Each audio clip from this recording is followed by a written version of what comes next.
The rain lashed against the kitchen window of the Dusty Spoon, a forlorn little bistro that had seen better days.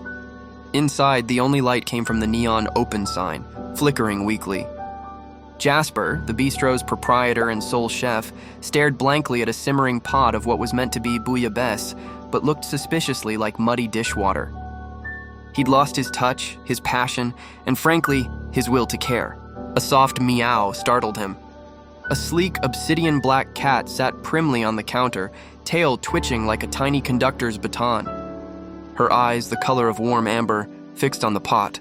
Jasper, a man not easily surprised anymore, merely sighed. "Lost, are we, friend? Nothing good here tonight." The cat, however, wasn't interested in sympathy. With a swift, almost imperceptible movement, she nudged a forgotten sprig of thyme from a cutting board.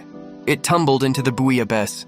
Then, she dipped a paw into a nearly empty spice jar, flicking a minuscule dusting of saffron into the bubbling liquid. Jasper watched, bewildered. He'd never seen a cat do anything but nap and shed. He stirred the pot, a faint, unfamiliar aroma wafting up. It was different, better. He added a pinch of salt, a squeeze of lemon, and tasted. His eyes widened. It was actually good. The cat, whom Jasper had taken to calling Miso, became his quiet shadow. She didn't speak, of course, but her presence was a constant, subtle critique. If Jasper was about to overseason a dish, Miso would sit on the salt cellar, her amber eyes burning into his. If he hesitated on a garnish, she'd bat a stray parsley leaf onto the plate with surprising precision. One evening, Jasper was wrestling with a complex sauce, frustrated and on the verge of giving up.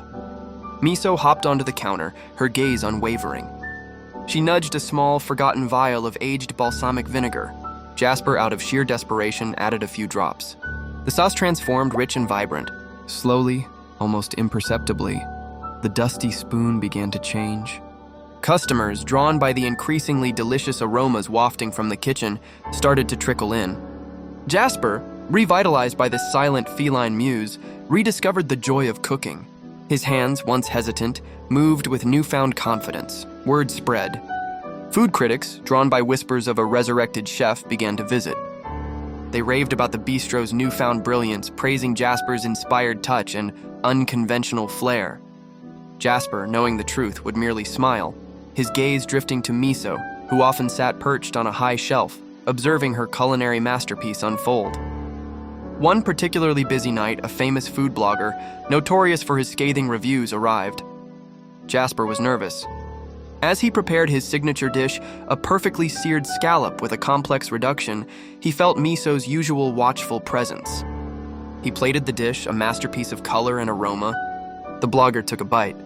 His eyes closed in bliss. "Extraordinary," he declared. "The delicate balance of flavors, the unexpected hint of... What is that?"